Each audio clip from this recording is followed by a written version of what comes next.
superdilemma. Osa 1.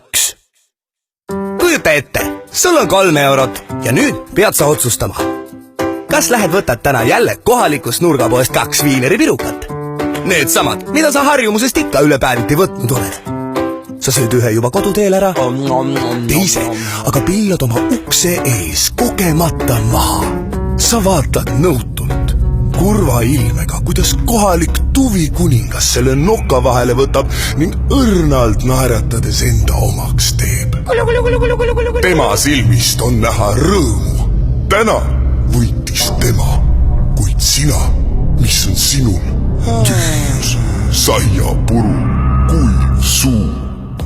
Või laed hoopis superkõnekaardile 3 eurot ja saad terveks kuuks kõne, sõnumid ja 4G interneti. Superdilemma!